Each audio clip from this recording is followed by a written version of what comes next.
என் பேரு யூகே மணிமாறன், தமிழ் மாநில முன்னேற்ற கழகம் தலைவர் மற்றும் சமூக ஆர்வலர், உயர்நீதிமன்ற மற்றும் உச்சநீதிமன்றத்தினுடைய வழக்கறிஞராக இருக்கின்றேன்.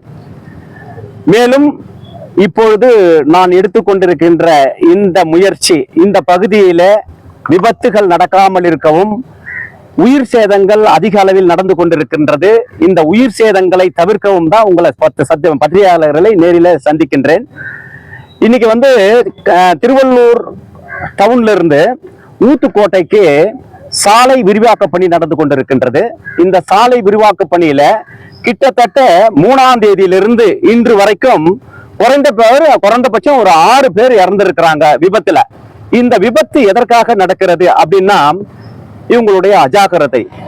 அதாவது அறிவிப்பு பலகைகள் இவங்களை வைக்கல, எச்சரிக்கை பலகைகள் வைக்கல, அதே நேரத்தில் பேரிகார்டு போடல, ஒரு ஸ்பீடு பிரேக்கர் வைக்கல, எந்த ஒரு முன்னறிவிப்பும் இல்லாம பெரிய 20 அடி 30 அடின்னு ஒரு பள்ளம் தோண்டி அந்த பள்ளத்தை அந்த பள்ளத்தை எந்த ஒரு எச்சரிக்கை பலகையும் வைக்காம குறுகிய பாதையா மாற்றும் போது அங்கிருந்து வேகமா வர அந்த பயணிகள் இருக்காங்க இல்லையா, அந்த எந்த எச்சரிக்கை இல்லாம போயிட்டு அதுல விழுந்து இறந்து போறாங்க. இப்போ 16ஆம் தேதி காவியான்ற ஒரு பொண்ணு, அதாவது +1 படிக்கிற பொண்ணு எக்ஸாம் எல்லாம் முடிச்சுட்டு அவங்க வீட்டுக்கு போகும்போது அதாவது அறிவிப்பு இல்லாம அந்த பொண்ணு நேரா போயிட்டு அந்த பள்ளத்துல விழுந்து இரும்பு கம்பிகளை, சென்ட்ரிக் கம்பிகள்லாம் சொருவி அந்த பொண்ணு உயிர் இழந்திருக்கு.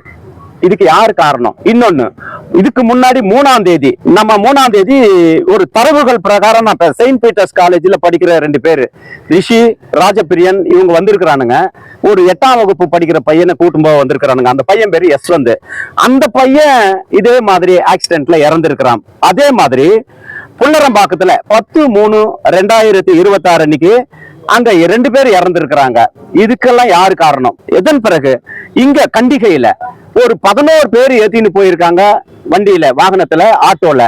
அவங்க போயிட்டு ஆக்சிடென்ட் ஆகி எல்லாரும் கீழே விழுந்து கிட்டத்தட்ட எல்லாரும் ஆபத்தான நிலையில வாழ்ந்துகிட்டு இருக்காங்க. ஆபத்தான நிலையில இப்போ திருவள்ளூர் GHல சிகிச்சை பெற்றுக்கிட்டு இருக்காங்க. இதுக்கெல்லாம் யாருங்க காரணம் அப்படின்னா, அதாவது தகுதியற்றவர்களுக்கு பணத்தை வாங்கிக்கிட்டு கட்டிங் கொடுத்துட்டு இவங்க எல்லாரும் கான்ட்ராக்டை கொடுத்துடுறாங்க.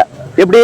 பர்சன்டேஜ் அடிப்படையில கட்டிங் வாங்கிட்டு கான்ட்ராக்டை ஒதுக்கிடுறாங்க தகுதியற்றவர்களுக்கு. அதாவது இந்த மேனேஜ்மெண்ட், அதாவது என்ன மேனேஜ்மெண்ட் அப்படின்னா, இந்த சேஃப்டி மேனேஜ்மெண்ட் தெரியாதவனுக்கெல்லாம் இவங்க கான்ட்ராக்டை கொடுத்துடுறாங்க.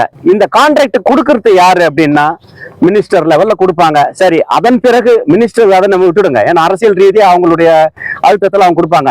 இங்க இருக்கிற அந்த சிற்றரசு டிவிஷனல் இன்ஜினியர், கோட்ட பொறியாளர், அதன் பிறகு SC, அவர் பேரு சரவண செல்வம், அவரு மேற்பார்வை பொறியாளர்.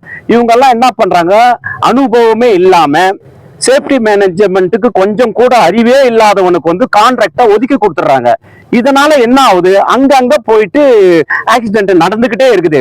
இது நான் ஆக்சிடென்டா சொல்ல மாட்டேன், இது ஒரு கொலையாத்தான் நான் கருதுறேன். ஆகவே இந்த சிற்றரசு மீதும் சிற்றரசு மீதும் SC சரவண செல்வன் மீதும் தக்க நடவடிக்கை எடுக்க வேண்டும், துறை ரீதியான நடவடிக்கை எடுக்க வேண்டும். இவர்கள் மீது நடவடிக்கை எடுத்து FIR பதிவு செய்ய வேண்டும். அதே நேரத்தில் இந்த கான்ட்ராக்ட் கொடுத்தாங்க இல்லைங்களா, அந்த கான்ட்ராக்டை ரத்து செய்ய வேண்டும். அந்த ஒப்பந்ததாருக்கு கொடுத்த கான்ட்ராக்டை ரத்து செய்ய வேண்டும். மேலும் இவர்கள் மீது சட்ட ரீதியான நடவடிக்கை, அதாவது முதல் தகவல் அறிக்கை தாக்கல் செய்ய வேண்டுங்க. இது என்னுடைய ஒரு பெரிய கோரிக்கையா நான் வைக்கிறேன் பத்திரிகையாளர் முன்னிலையில. இதுவரைக்கும் கிட்டத்தட்ட